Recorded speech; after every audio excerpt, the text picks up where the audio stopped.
Hello, and welcome to the Parent Cafe podcast. I'm Sarah, I'm Allie.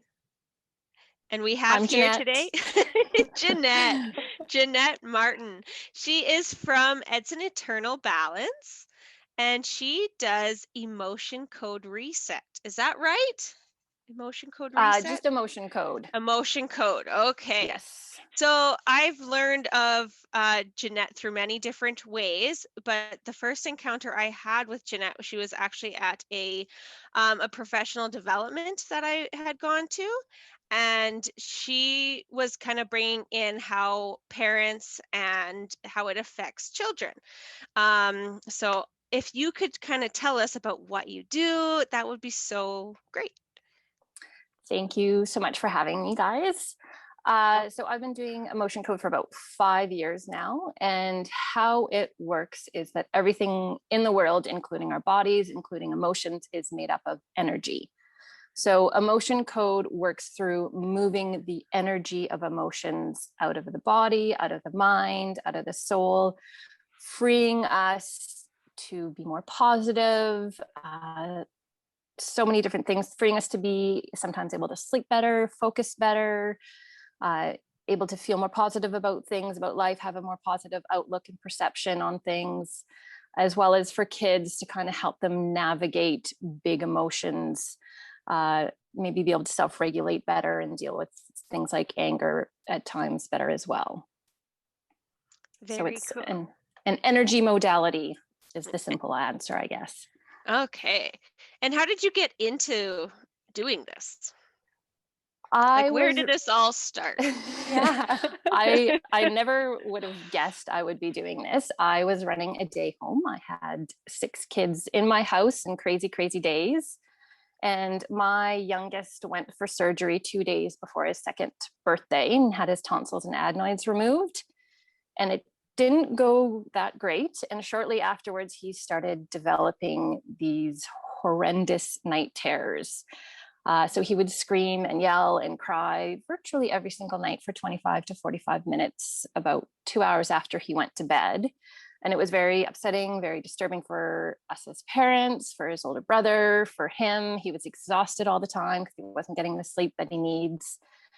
And through a friend of a friend, they told me about this emotion code. And I looked it up and I was like, I don't know, I'm not sure about this. And eventually, as parents know, when your kid is really struggling, you sometimes get to a point where you will try anything.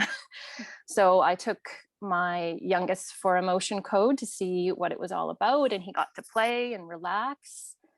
And after his first treatment, we went roughly 2 weeks without a single night terror. And for the 8 months prior, we hadn't gone 2 days without a night terror. So at that point, I went, I don't understand this. I don't know how this works, but it's a very clear result. Like from every other night to every night to 2 weeks without one was just such clear, obvious results, and made such a difference in our whole family's life without this nightly event that I realized I want to help other people like it's helped us. I knew very quickly that I wanted to help families, because when you feel lost as a parent and you reach out to different resources and you keep getting told, we can't help you, it's so heartbreaking and so discouraging. And I knew I needed to help other families the same way it helped us. So with him and with most people, it took a few more sessions to get it to stick, really to last long term. But it didn't take that long. It was such a huge turnaround. Everyone puts stress somewhere. He's still someone who puts his stress in his sleep. So every few months, really, probably every few months, I need to kind of tweak him, so to speak, and do a session on him and release some stuff. And then he starts sleeping like a dream again. He's an amazing sleeper now. That's how I got here. So it took some time to transition out of my day home and into doing this work. But now I work out of Edson Family Chiropractic 2 days a week. And then I also work distantly from home, which has been great through this whole COVID thing. Yeah. So I can work over the phone and FaceTime and video and all that stuff with people as well. So did you have So to take like a course, or like how did you train to do this? Because I don't think it just comes like No. out of the blue. definitely not out of the blue. Are you born into this work? Like, I honestly still am sitting here like, what is this? Like, Oh, you're gonna, It's let's keep going. it's Tell me more. it's hard to explain energy. That's the thing that makes what Yeah. I do so hard to explain. But to answer the part about schooling, it's all done through the States. So it was all online, which so many things are going now anyways. And then I was fortunate enough, I want to say 3-4 years ago, I'm not too sure, my sense of time is awful, but I was able to go to a conference down in Vegas as well and further my skills, my training, my development. So that's where I took my training. So is emotion code similar to something like Reiki or bars? Like, does it work similar? Because I know a little bit about, like, I had a bars session done once. Yeah. But is it similar? Like, how does I it get work, asked really? that question so often, and one would think I'd have a clear answer to that by now, but the best I can say is it's similar but different. Okay. So they're all similar in that they are moving energy in and throughout the body and out, but they're all different because they use different techniques. So the technique I use, emotion code, it uses muscle testing. So my muscle testing looks like that, if you guys are able to see that. So muscle testing falls into the science of kinesiology, and allows the body essentially to communicate, the subconscious to communicate through a process of elimination. So emotion code uses a series of charts and the muscle testing to pinpoint specific imbalances, specific emotions that need to be released, and then they can be released energetically either over the head or down the back, which is an energetic superhighway in our body called the governing meridian that falls into the science of Chinese medicine. So that can be done in person over someone's head, or again, distantly over the phone, because energy is not bound by space, time, or distance. So, yeah. So you can be sitting at home and you can do this all virtually now too, because you don't actually have to be with the person. Okay. Yeah. So how does that look? So I know Allie hasn't ever like seen, like, I know you've shown me kind of like what you do, but like what do you do? Like what does an appointment or a session look like? Yeah. So a session would look like to start just sort of going over what you might be looking for, what struggles you might be facing, those sort of things, so we know where we want to focus. And then at the start of any session, whether someone's in person or over the phone, and sometimes even full distance, what I mean by full distance is sometimes if I'm working with a young child, say a 2 or 3 year old, or even 7, 8, 9, they get very little out of a FaceTime or a phone call with that interaction. Most kids usually get bored of that within about 10 minutes, especially with online learning. Even the older kids are just so sick of online interaction.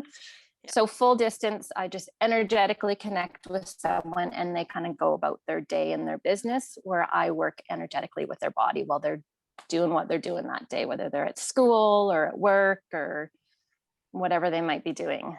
So how it actually starts once we've kind of gone through things, I start by sort of centering my energy, taking some deep breaths and energetically connecting with that person. So there's kind of 2 parts to that. I get sort of legal or physical permission through intake forms to start. And then energetic, once I have that permission, then energetic connection is about just asking for our energies to connect, to work together, to be allowed to work with your subconscious for your greater and better good. Does that strain you at all?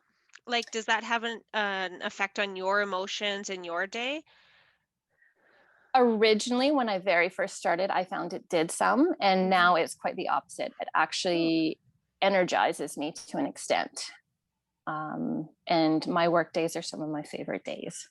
Oh, It's the feedback I get from my clients is so rewarding on the changes it's made in their life, that part energizes me, as well as just the movement of energy. it's amazing. It's one of those things that it's so hard to explain, because it's almost like trying to explain a feeling, which we know our feelings, but try explaining a feeling. It's like, yeah. So it's moving that energy through an energetic connection. Okay. So what kind of like problems or like problem areas in children specifically would you use like the energy code to like help them? So you had mentioned like sleep, so like night terrors. So have those been eliminated entirely in your son? For the most part, he'll get the odd one if there's really, if we run him super ragged, right? Like if we're go busy big activities for a long period of time, then he might have one. So like accumulated stress would trigger one for him, but he's been better. Okay. Yeah. And I, being mom, I work on him probably every 4 months or so. If I start to notice, like, he usually doesn't get to the point of a night terror anymore, but if I start to notice that he's maybe starting to crawl into bed more often or wake up in the night where usually he sleeps through the night, then it's like, okay, I need to work on him a bit. Okay. When other things. Sorry, I was just going to say, when I first learned about what you do, it was actually through a parent, and they were telling me that they were having troubles, and I noticed it too with potty training their child. And I think like having accidents through sleep and like just not going to the bathroom, there's still a lot of bathroom issues. And then they saw you, and like they came back and were like, the best thing has ever happened in my entire life. And that's when I'm like, tell me more about what this. Is this? Like, yeah. So that's where I was like, okay, what? And I was like fully on board. And I'm just like, because I saw it too, like in the child, like they came, like I worked in a daycare. So like they came back and they were like a different child. They were happier. Wow. Their like bathrooming issues were better. So like just their whole demeanor, it was just like, so it makes the parent happier as well, right? Because like they're not so stressed about it. And it's just so great to see. So that was one thing that you helped that I've seen. So nice. Thank you. You're welcome. I find kids respond so quickly because their energy is so open, and they've only experienced so much life. So they're only going to have so many, there's not as many years of life and negative experiences to potentially work through. When I say negative experience, it doesn't need to be trauma or anything like that. We all experience different varying levels of things, being left out, having our feelings hurt, stuff with siblings often, that sort of thing. So to further answer your question, Ellie, you had asked about different things with kids. So sleep, kids that are struggling with varying levels of anxiety. There's more and more kids showing up with depression, whether diagnosed or not. Fears, lots and lots of fears, especially lately. Kids that just seem overly fearful. Like, fear is a natural emotion, but when it's stopping kids from doing things that they should be doing, that's, when parents are looking for something to help their kids so that they can relax and be kids again. So that's really sad. Like, do you find because of COVID that the fear one has come in more? Yeah, fear and anxiety. Yeah, I'm seeing a lot more of that, and I'm seeing it a lot more in teenagers. I'm sure I know it's always been there, but it's just heightened. Yeah, my anxiety's been heightened too. Yep. And adults. Like, and I've had anxiety my whole life. And so the last year it's been like, like just slowly up on me.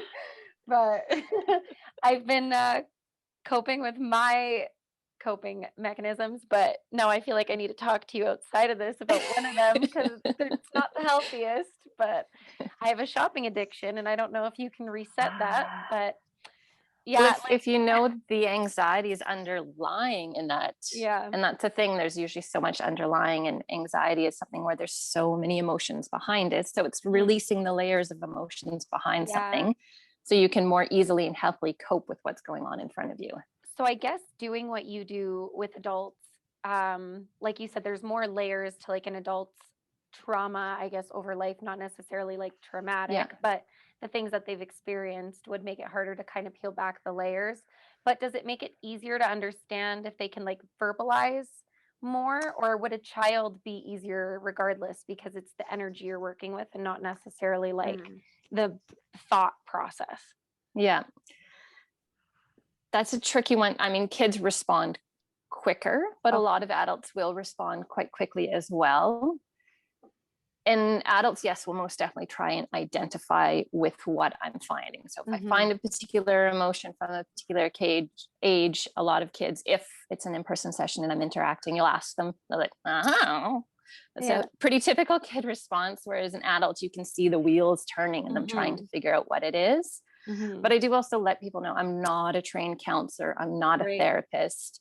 Yeah. So it's not about, you know, rehashing any events, which some people, that's what they love most, especially if they've been through really big stuff, or not to stereotype, but especially men that don't want to talk about necessarily their emotions. Right. People can interact as much or as little as they want to. I have some people that talk a fair amount, and I do listen, even though they know I'm not a counselor. Whereas I have other people that I'm pretty sure fall asleep, and they both get the same sort of shifts from those sort of sessions, whether they're interacting or falling asleep. So, okay. So do the people have to know where their like anxiety, I don't want to just say anxieties, but like where their underlying issues are? Like if I come in and I'm like, I don't know, like, can you like pinpoint it more, or like, how does that work? That's the beauty, is the muscle testing works through the layers and you don't need to know where it comes from. A lot of generalized anxiety, people don't know where their anxiety is even coming from. You ask a lot of adults or kids, what are you anxious about? And so often the response is, I just don't know. I just feel anxious. So with the muscle testing, it's kind of finding those answers for you through layers, but not like direct answers. Oh, it's from this situation. That's not necessarily the case, because it's usually a buildup of layers. Yeah. So it's more about releasing the energy of the layers of the trapped emotions than it is about finding out exactly where they come from. So it's kind of like, as long as people are happy to maybe not know necessarily where things stemmed from, but accept the shift, like, then that would work really well for them. Yeah. I know a lot of people, like I get hung up on like, but where did it come from? But like, I guess it doesn't help. Like, I majored in psychology and like kind of went through those motions in school. So it's just like, I'm jaded, you know? Yeah. Like, I just like need to know the root, and it's like, but. And there is some working through roots. Everyone's different. So some people might feel they're getting those sort of answers. It just, everyone's different that way. And I do know I have had many a person, more adults, of course, that really find working with me and working with a trained counselor or psychologist works and pairs really well together. It just depends what someone's looking for and what someone wants. So how quickly would someone see changes? So say you have like a child with, I'll use toileting, like a toileting issue. Would that just be like wetting the bed, like that kind of more? Or would it be like learning to toilet train in general? I definitely don't train people how to toilet train their kids. No, but can you move the energy around? Yeah, I think that example was coming from like another issue, right? Oh, like, okay. Yes. A family or issue, but like that's how they were taking it out. Like, I'm not sure exactly, but like that's where the parents saw it coming. And sometimes there's fear behind toileting or stuff, but I'm definitely not teaching people how to toilet no, train. she's not like, go on the potty at this time. It's more the energies to toilet train, like get them out of diaper. No, I wouldn't. No, so it'd be like if they were having like fears that then kind of presented themselves as like bedwetting. Yes. Yeah. Okay. It's working on the fears, and bedwetting might be a symptom that a parent may see an alleviation in. Okay. Or a shift in. That's cool. So kids, it's usually because kids are learning how to communicate about their emotions. So they sometimes have a hard time verbalizing what they feel or what they feel shift, but parents will often see a change in behavior. They may be calmer, they may sleep better, maybe more, less fighting, those kind of things. Of course, not none, because life is still life. Yeah. And it's quite common. I've got kids that are like, oh, I need to go back and see that lady again. Oh. I'm often, because I use magnets in the releasing process, so they'll often be like, Mom, I need to see that magnet lady again. So it's kids know, they may not be able to put words to it, but I've had kids describe as, I don't know, but I know I feel better after I see you. And I've seen it even where kids, there's a shift where, you see some kids where it just looks like they've got the weight of the world on their shoulders. They look sad, they look heavy. And sometimes even within the session, they walk out and they're standing Lighter. tall again, and you can see them beaming even behind masks these days, and their eyes have a sparkle back. So it really depends. Sometimes the shifts are instant and obvious and huge. Sometimes they're more subtle.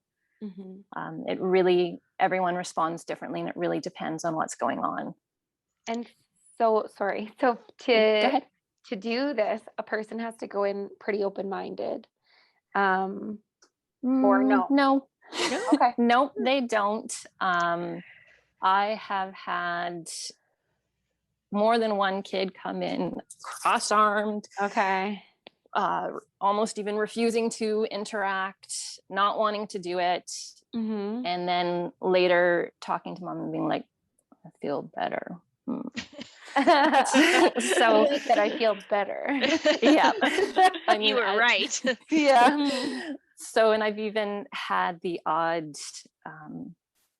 maybe a husband whose wife had seen me and encouraged them to come and give it a try, and be very skeptical and analytical, and come back a second time and be like, I feel better. And someone's like, am I supposed to say sorry to that? Sorry. I'm not too sure. My bad. So I don't believe you need to buy into it. Okay. You maybe need to be aware to admit if you feel better. Yeah.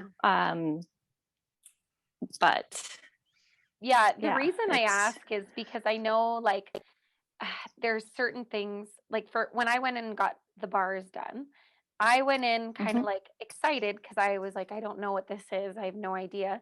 And then I was also kind of scared, because I'm like, I didn't know enough about it. So I'm like, is she reading my mind? Yes. Am I like, I was just kind of like, not skeptical, just scared. Like, I was really like, I don't know. And then memories came up that like weren't mine, but they were there, and then I could see them, and I was like, oh geez, like, what's happening? And I just kind of like, not that I shut down, but I was really like, I don't know if I like this. Like, I just, and then I felt good after, because it was very emotional, and an hour and a half passed in like 10 minutes. And I was like, oh, so much just happened, but I didn't really know how to like walk out of there. Like, I wasn't like, because there was so much going on that I was just kind of like, I don't know what to do now. And like, I have this information and I don't really know what I'm supposed to do with it. And so I guess, like, if yours is, it's different than bars, obviously. And you connect through muscle, like you were saying, and it's energy. So I could go in with any kind of mindset. Like, do you know what I mean? And so I should come out with a result, even if I went in skeptical or scared, or like, a lot of people come in anxious because what I do it's not mainstream. It's not normal. So a lot of people aren't sure, they may have heard things or this or that. So they wanted to try it, but they still don't know what they're getting into. Right. And that's where I reassure people, it's really gentle. Yeah. I've never heard anyone. It's actually, most people afterwards are like, that was really relaxing. Yeah. And I always email the information that comes up to the client, and then keep communication open that way. So like you said, you walked out unsure what to do with everything. I always, kind of follow up and keep the communication going, so I can answer those questions and touch base with people, because it can be daunting feeling these different experiences in your body and not understanding where they're coming from. Yeah, I had experienced bars, and it was more the way that it was presented to me, the way that I went about doing it was like a spa treatment almost. Like, that's kind of how it was done. So I didn't have like a plan. It was like, oh yeah, I'll try it. Like, seems very interesting. Like, I don't, you know what I mean? So I kind of I was so unprepared, and I didn't treat it like a treatment of sort. Like, it wasn't like to set my head straight or come out with like some sort of plan to move forward. It was just like, that was Yeah. enjoyable. You know what I mean? Yeah. So I like to yeah. add in information for people. I'm passionate about reading and learning. So I'll often share different books or different techniques that people can try on their own to continue, because knowledge is, when you gain knowledge, it's about sharing it. And again, because I love to read, I love to share that knowledge and things that have worked for myself and my family. So it goes beyond just emotion code to sharing, life experiences, and sometimes even just letting people know that they're not alone in their experience as well.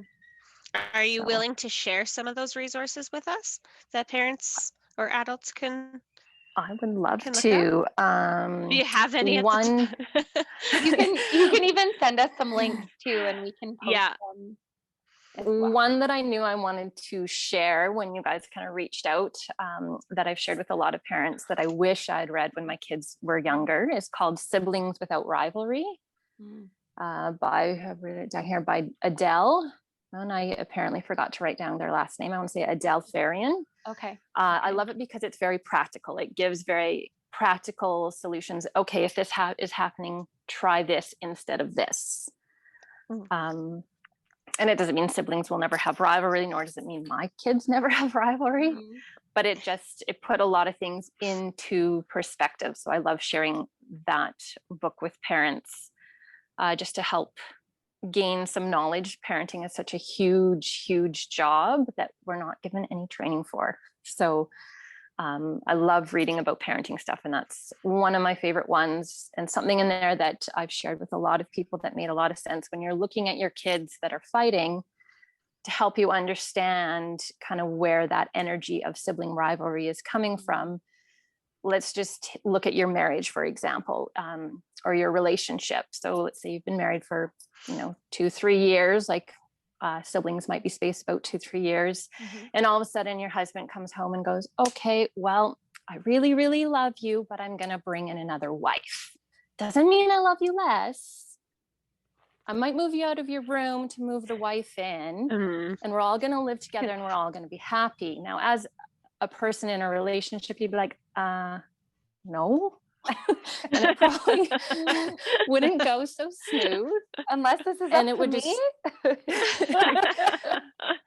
So if you think of that mindset, that's essentially what goes on with kids, especially for that first child. They've got all of mom and dad's love and attention, and then all of a sudden there's this other person who's maybe even demanding more attention. And reading that, I remember it just being like, whoa.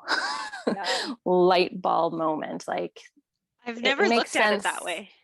I know, nor had I, but it makes so much sense and helps really gain perspective of some sibling rivalry is just understandable, but you can work through some of it at the same time. And that's where it just helps to the book really helps to pinpoint some information on different techniques and just changing your words ever so slightly to veer away from rivalry.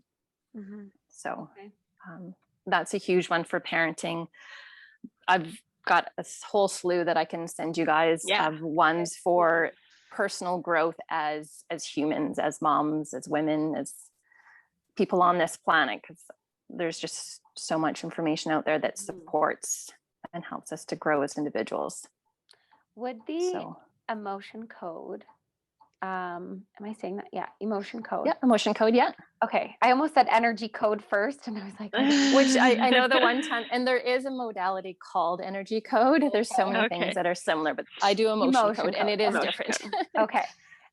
Emotion code, would that be something that would work or would be good for, let's say, like new moms experiencing postpartum, or like they're during pregnancy, so anxieties around pregnancies, or like changes with your partner, for instance, like when do you ever do work on like partners? Is there like ones that you would do like a relationship, like them together in the room, or? Yes to all of the above, but Okay. together in the room. Okay. Okay. Yes. Yeah. Because you're only really working on the one person's energy. Mm-hmm. So, I've often had where I'll work with one person in a relationship and the other, but not necessarily together. Too much energy going on. Because you can only work on one Combating. person. Yeah. So, but definitely I've worked a lot with postpartum moms, which of course is always important to talk to your doctor about that too. Yeah. But I've worked on a lot of people in that situation, as well as pregnancy, because there is a lot of anxiety in pregnancy. And part of where I got to know Sarah better too was at one point we had worked together on a support group for families who had suffered from a miscarriage. And in that pregnancy, post-miscarriage, rainbow pregnancies, there is even a more heightened sense of anxiety. And that's another area where I've worked with not just the mother, but sometimes different family members as well, because it affects everyone. Right. So, yeah, it's very, very interesting. Do you find that when like a child comes in or a parent brings the child in, that the adult maybe comes in afterwards, or like they realize like, wow, this really worked for my child, this will work for me too? Like, do you find that happens often, or? that is extremely common. Yes. Yeah. That was also part of my journey. After my son, I saw the changes in my son. I worked on myself, or had someone work on me at first before I was able to start working on myself. Not only because I saw the changes and wanted to see how it felt, and then once I realized the shifts for myself, but also even just as a parent, realizing how much of our past we bring into our parenting. Being able to release maybe some of those childhood things that affect our parenting can be huge in our ability to work towards being the parent we may want to be. That is so true. So, wow. Yeah. Yeah. It's So, deep. and even just it does get deep. It does get deep. Yeah. I mean, we can all relate to those situations where maybe we're angry at XYZ over here, and all of a sudden we realize we've snapped at our kids or we've snapped at our spouse. And when we kind of calm down, we're like, they didn't even really do anything that bad, but I'm working this over here is shadowing me, and that's what this can be about as well. Yeah. Because often we're triggered, and sometimes it's triggered by something recent. Sometimes we're triggered by stuff from our teens, our childhood, those sort of things. So it's working through the energy of those triggers so we can more easily react in a way that we want to react, instead of reacting and afterwards being like, oh, which then turns into that snowball of guilt. And mom guilt and all that fun stuff, which then can also build up. So it's kind of working through, and it doesn't mean that no one's going to ever overreact or have negative emotions. That's not at all what it's about, but it's just learning to work through things more easily. Yeah. During a session, like, how do you find people react? Like, do you find like that, like their emotions come out, or do they just, like, I don't know, like if I was to go into a session, am I going to leave crying? That's a fair question. Everyone is so different that way. I'm not going to lie. I've had a good share of people cry, and it is a safe and confidential place to cry and share if people want to share. It's full confidentiality. I've also had people sit there biting their lip, perhaps trying not to cry. And same with where I said earlier, I had some people who talk, some people who don't, some people who sleep, some people who feel lighter right away, and even shifts in pain. Someone, I've been working with someone recently who's struggled with low back pain most of their life. And now they're noticing that that's where they were storing emotions, and their back pain significantly better. And that was noticed right after their first session. So it can really, everyone's so different. So that's why there's really not a clear answer. But yes, sometimes people cry. I cry all the time, so I'm a great candidate for the room. And I hate crying, so I'm like, it scares me. I don't want to cry. Oh gosh. I can't. That's where it's tricky. Some people do, and some people don't. Well, and that's where some people do, even though I know you guys are in Edson and you could come to the office. Some people that are local still like working distantly, because it's easier to feel your emotions in your own space. Yeah. It might be more comfortable and easy to cry over the phone or over a video in your comfort of your own home than at an office, but everyone's different. Yeah. And I'll cry anywhere. I've snuck the odd person out the back door if they really need to. So That's so nice of you. Yeah. I get it. It's a small town. But I guess like the nice thing, we have masks now, so it's like I love masks for certain my things. eyes might look a little teary, but and there's sunglasses. yeah, exactly. Masks, and sunglasses. I work in the evening and it's quieter at the clinic in the evening. Okay. So I think sometimes people that know they might be emotional book those evening spots over a daytime spot.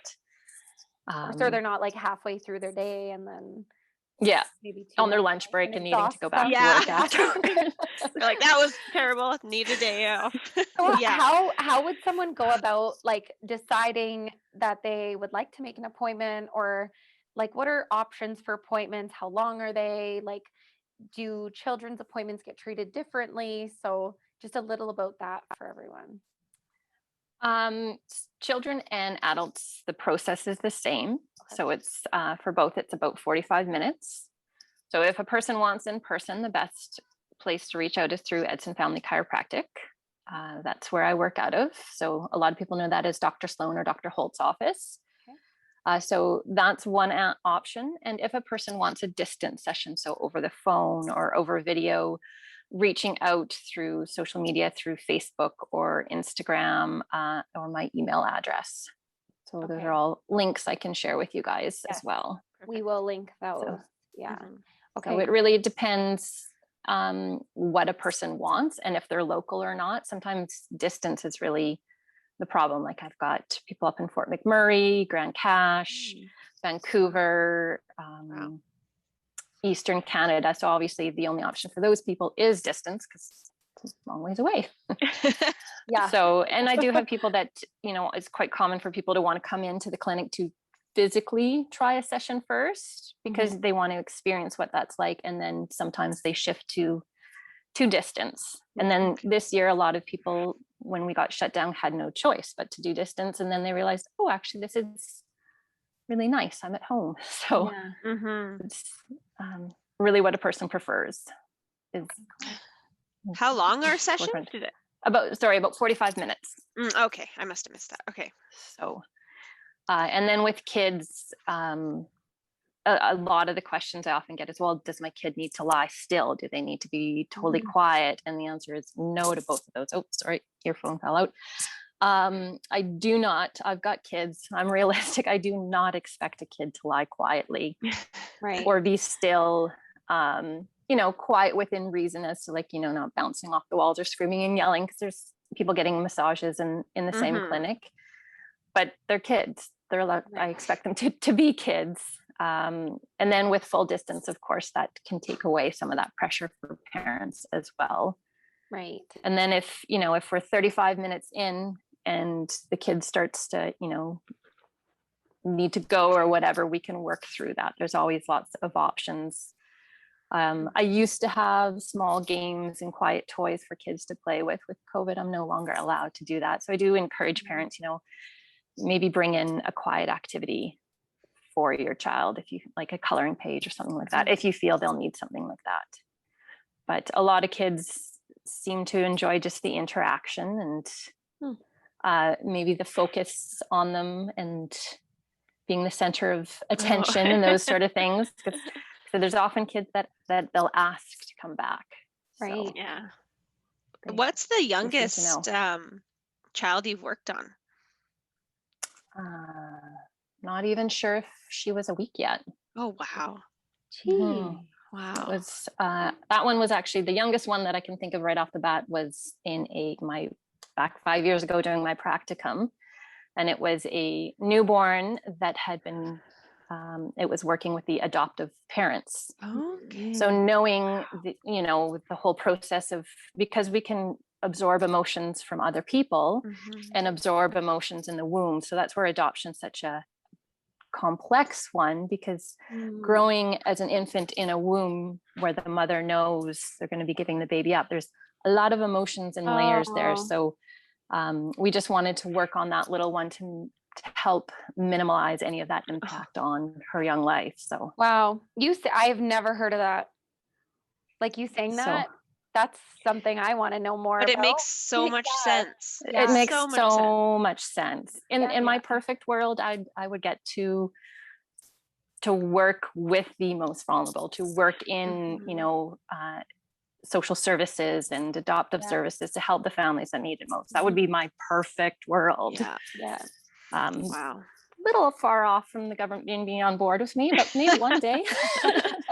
One day we'll get there. I think we're moving slowly but surely into like a little bit more of like an open-minded. Yes. And realizing the impact of emotions on so many avenues of our life. Like, you don't need to look far to realize the impact of stress on our physical health and then the long terms of that. Right. Whereas what's behind stress but emotions?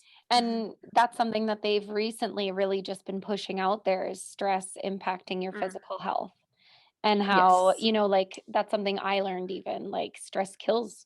It does. And like it ends your life, it shortens your life. And the more you have, the more days you're taking off the end of your life. And that's like too much cortisol destroys the inside of your body. And it's like proven, right? So it's, but that's very just much so. a conversation now.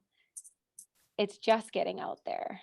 So you're right. Like there needs to be more information out there for emotion and how important that is in your day-to-day life. Because if you go live your life day to day ignoring your emotions, and it's just like, oh no, push them down. I'm good for another day. Just keep it down there. Yeah. Don't talk about it. Don't release it. Just push it down. Yeah, further. that's exactly right. Like you're only making it worse for yourself to come out of it at the end. That's exactly so true. And stress is really just, it's often bottled emotions or undealt with emotions. It's a lot of what stress is. Yes. Oh, I'm definitely the one who like bottles them. So I feel like I just got that vibe from you guys. I'm like, I need to deal with this. Yeah. And I'm like, oh my God, I'm shortening my life. But like that info's not out there. It's really not though.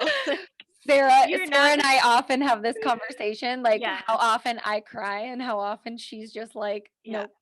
But after I had a child, I definitely cry more, and I feel like I do express my emotions a lot more than I used to, for sure. So I don't know if it was just maybe more confident in that I know, like with age too, like when I was younger, I'm like, nope, hide it, whatever, because that's just how we grew up.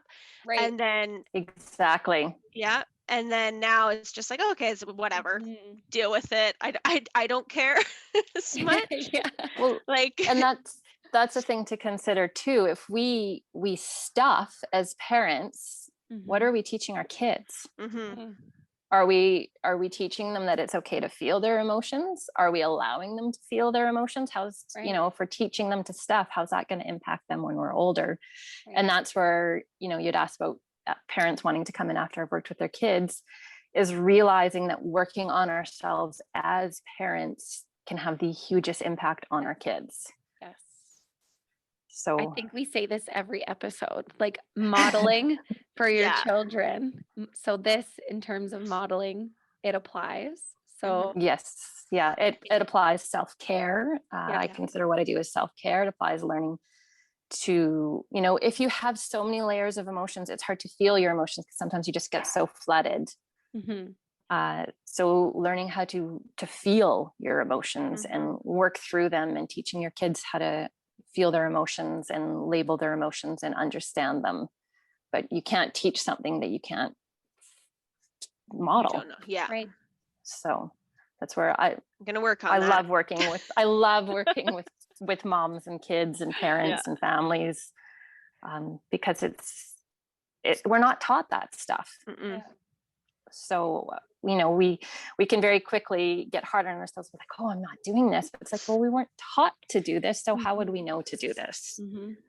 Do you have a lot of like seniors, like generation wise, do you see any differences with like the emotions that they're like maybe holding on to? Like, compared to like younger generations to older generations? That's a good question. To a level, everyone experiences a lot of the same emotions, but at the same time, it's different.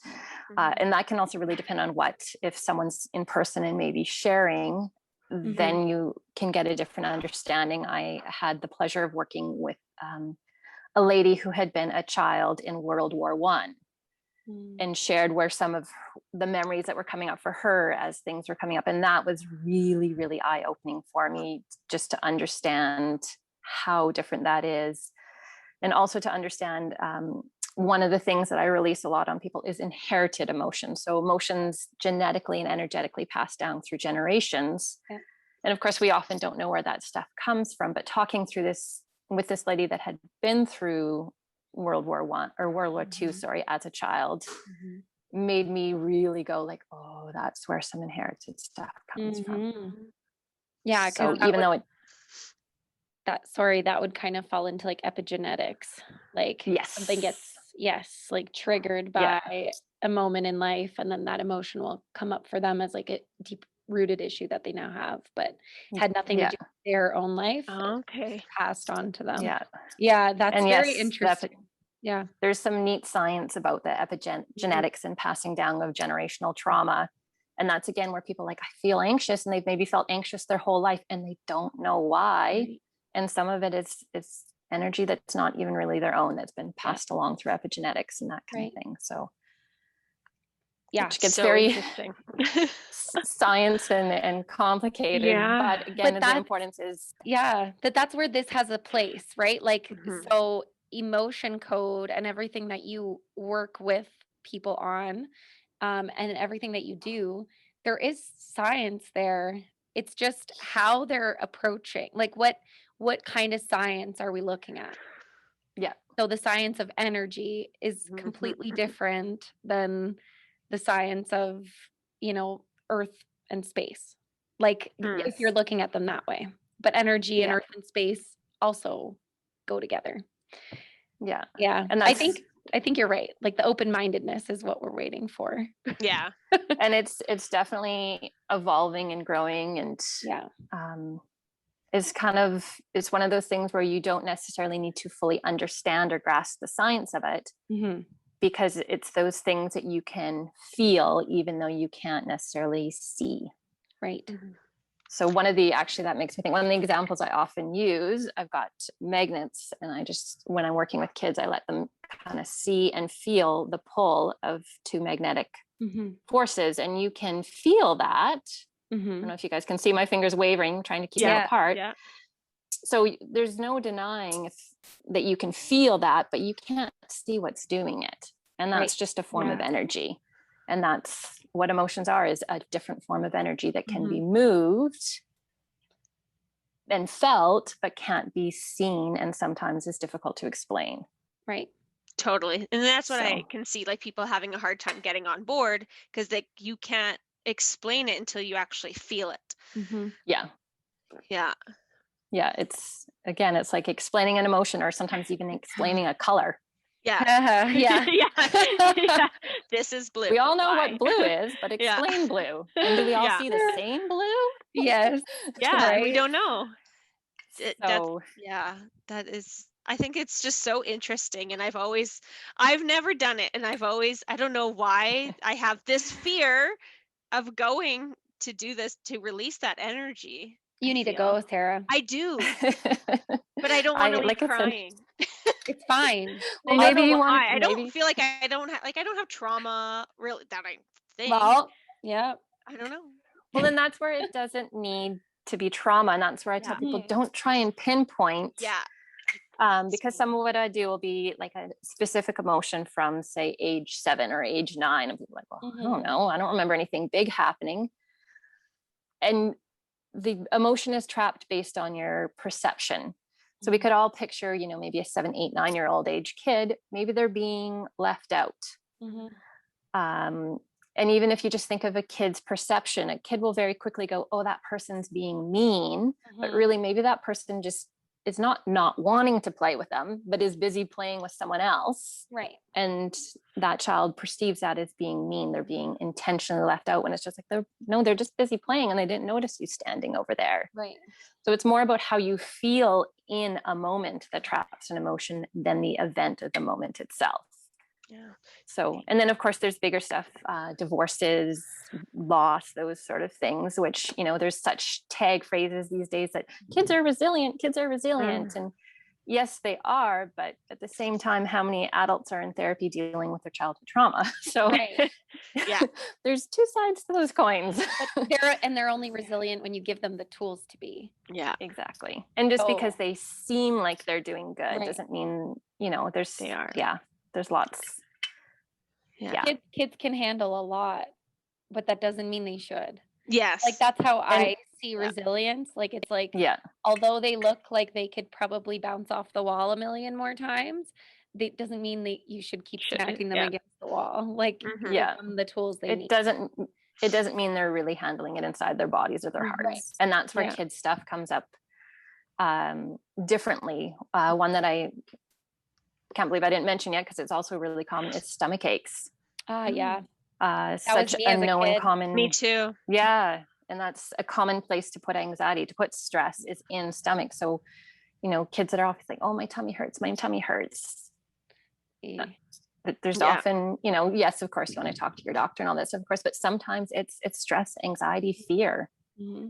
When you're really fearful or anxious, it's very common to feel that in your stomach. Like butterflies in your stomach is a saying for a reason. Yep. Yeah. So another common one is headaches. Mm-hmm. Yeah. Or like that was me as a child for sure. Nausea, like as a kid, or just like getting up like I'm sick and you're like in the toilet, but there's really nothing wrong. Yeah. It's just like anxiety of going to school and facing those kids that were mean to you. Yeah. And every day it's just growing. Like they're just more and more mean to me because they're busy playing with Susie.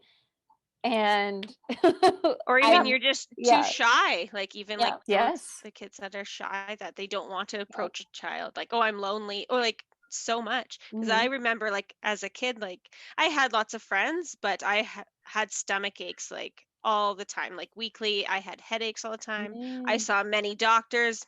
Nothing, and anxiety never came up until I think a couple of years ago I like read an article and I'm like, oh my God, that's exactly why I was sick all the time.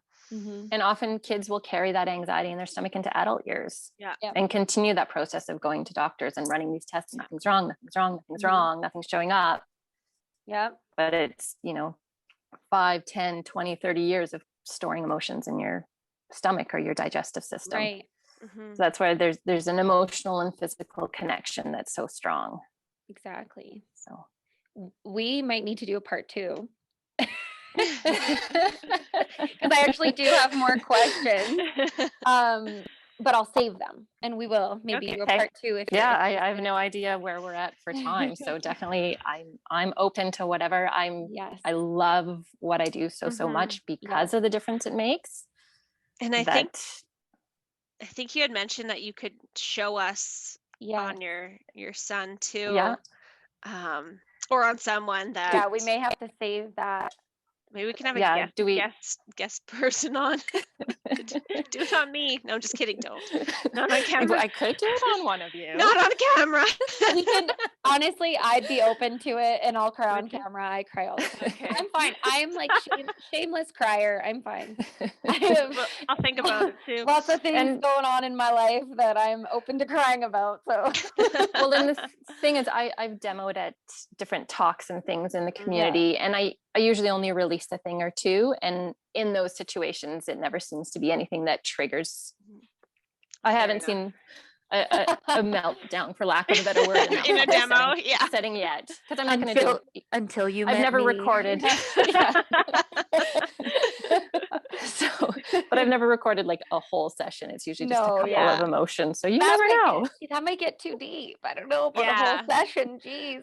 Yeah, a little demo would be sitting good. In the background, like, okay, wow, what's going on? So, that's great. So Ginette, we will link all of your like pages Do you want to quickly like just list them for us audibly? So for everyone that's just listening to the audio. Okay. On Facebook, I'm at Edson Eternal Balance, and Instagram, I'm also Edson Eternal Balance. So pretty easy to find there. My email is Ginette_Martin. So my name, again, pretty easy, at Outlook, and Edson Family Chiropractic, which is 780-723-1985.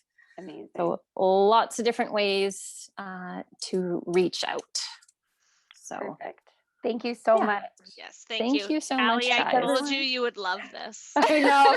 She's like, I don't know anything about it. And I'm like, you're going to love it. Nothing's happened and I'm already emotional. Thank you so much, Yes, Ginette. thank you.